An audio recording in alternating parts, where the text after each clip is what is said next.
People in the United States of America usually celebrate Halloween quietly, where houses are decorated. Children and sometimes adults also disguise themselves in terrifying costumes, and neighborhood children move from one house to another in search of sweets that parents are preparing in advance for them. In short, Halloween is a beautiful day to spend a family evening at home. In Japan, especially in its largest city and capital city, Tokyo, the situation is completely different, as Halloween night is dedicated to celebration, and the streets and squares of the capital turn into a huge celebration square full of people wearing costumes and having fun. But on Halloween night, corresponding to the 31 of October of the year 2021, there was a young man among the crowds of revelers who harbored in his intention what would disturb the celebrations and the pleasant atmosphere that the Japanese live on this night of the year. Armed with a knife, the young man moved between Tokyo Express trains underground and aimed to massacre as many victims as possible. To make the scene even more surreal, the young man was also disguised as Halloween in the costumes of the Joker, the villain and psychopathic cinematic character who became famous through her appearance in the famous Batman movie. The train had just left the station when a 72-year-old man approached the young man disguised as a Joker and asked him clearly and frankly what he intended to do after the old man noticed that the young man was acting strangely and seemed to be hiding something. The young man's reaction to the elderly man was violent and surprising as he grabbed a knife he was hiding between his clothes and stabbed the old man in the chest, and luckily for the man, the knife settled only a few centimeters from his heart. But that wasn't all. Where the young man took out of his pocket a bottle with a chemical substance that later turned out to be acid incendiary and poured it on the head of the elderly man, causing burns to the man's face and head. The old man was screaming fiercely from pain, and this scene drew the attention of everyone who was on board the train car, which was very crowded. The attacker chose the time when people would return from Halloween parties to their homes to carry out his crime. Passengers were confused as a result of what their eyes had just seen.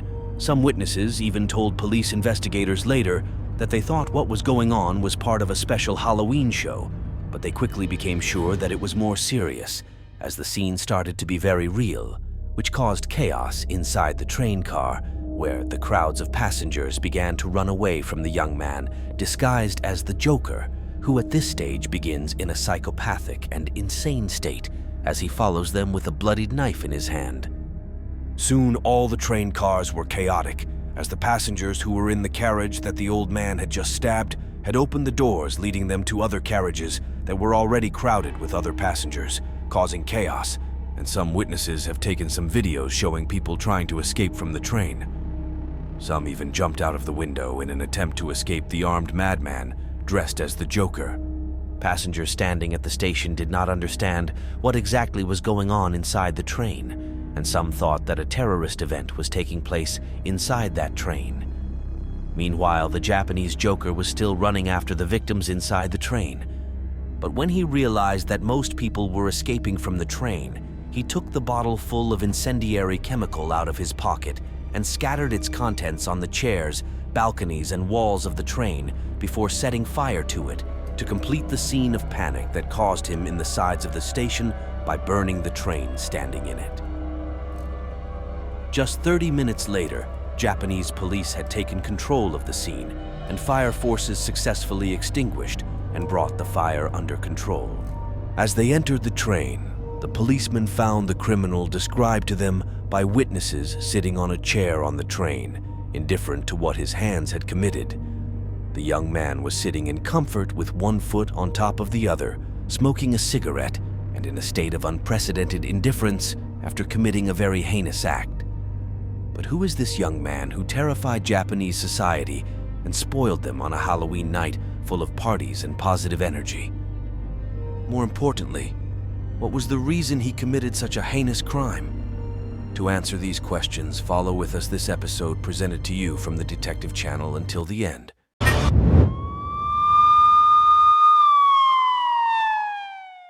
Investigators soon discovered that fortunately, only the elderly man who got in his way had the young man's knife in his way. but more than 16 other people suffocated from the fire set by the attacker on the train, and authorities had to take them all for hospital treatment. Later, the condition of all those injured improved, including the elderly man who was stabbed next to his heart. Investigators were also able to identify the young man who carried out the terrorist attack. He was an unemployed Japanese man named Kyoda Hatoni, just 24 years old, who admitted that he carried out the operation without receiving any help or support from anyone else. This incident caused an unprecedented uproar in Japanese public opinion, where the Japanese press attacked the authorities fiercely and considered them responsible for this incident, especially since it was not the first time that Japanese society was exposed to such a mass stabbing incident. The country, which is characterized by the lack of proliferation of firearms among its members, suffered from a number of incidents that included random stabbings against innocent civilians recently.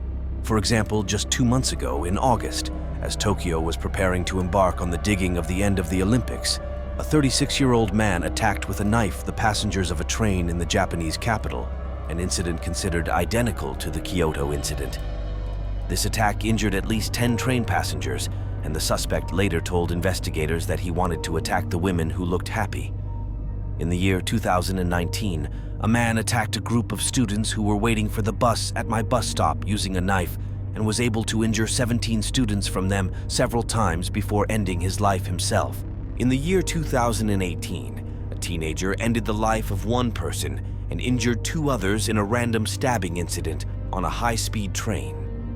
In the year 2016, the deadliest stabbing incident took place, where a former employee was able to carry out an attack on the headquarters of the company in which he worked, and he ended the lives of more than 19 people, and a number of others were seriously injured. In their articles that strongly criticized the government's actions, journalists emphasized that all the perpetrators of those crimes were suffering from the same difficult social conditions, as they were either suffering from difficult working conditions or very low wages, or they were suffering from emotional problems that led them to that end.